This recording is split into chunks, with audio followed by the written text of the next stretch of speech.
Hi everyone, John from the Center for Urban Ecology here, and today I wanted to show you how to upload observations using the iNaturalist website. I prefer using the website for when I have to upload multiple observations. The app is great for a few observations at a time, but if you have bulk uploads that you need to do, for instance, if you've just gone on a nature walk, or you spent some time really searching through your backyard or your garden, you probably will have lots of different organisms that you can upload to iNaturalist. And using the app, the website is a much more efficient way of doing it than the app.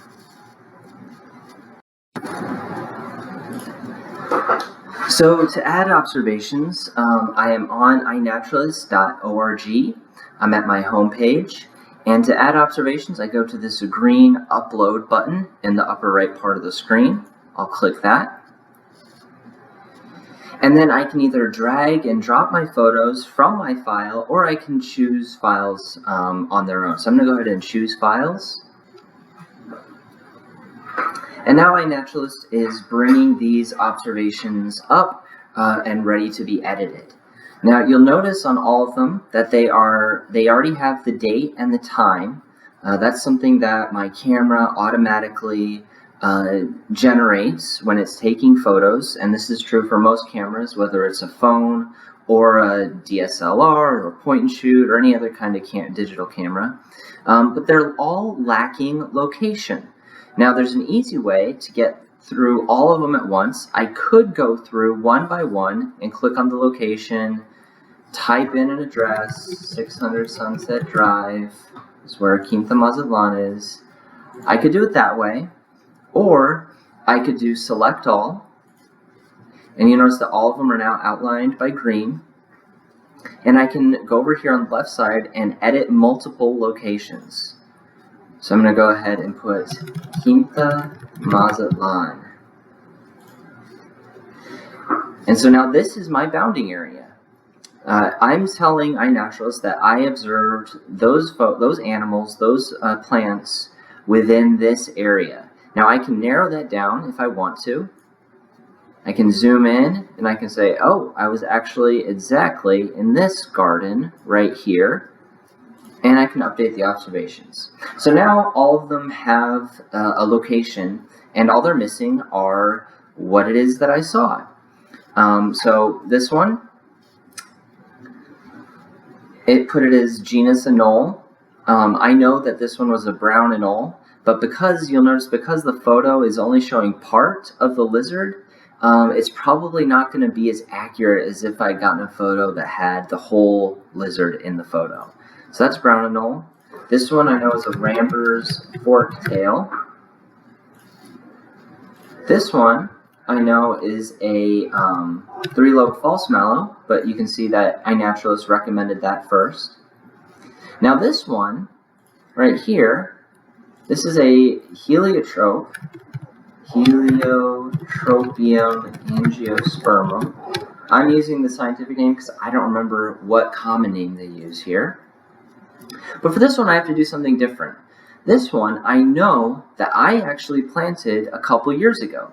So this was one that I purposely put into that area, and as such I need to mark it as captive or cultivated. And you notice that brings up that C square in the upper left. This one I didn't have to do that for the mallow because that one came up on its own. It's a wild organism. This is a buprestid beetle.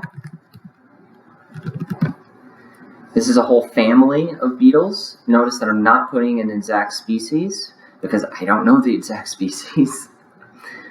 This one is showing a crab, flower crab spider. Let's see if iNaturalist gets it right. Oh, no, iNaturalist is looking at the flower rather than the spider. So this is a flower crab spider. And this one right here, I believe it's called an orchard orb weaver. We're going to go ahead and see if that matches what iNaturalist suggests. It sure does. So we're going to know how to do that. So now all our observations have what it is that we saw. It has the date and the time, which was automatically generated. It has the location. This one over here has it marked as a captive or cultivated organism. Now I can go in and add descriptions to each observation if I want to. I can say that this was planted 2 years ago, came back with rain. And then I'm ready to submit.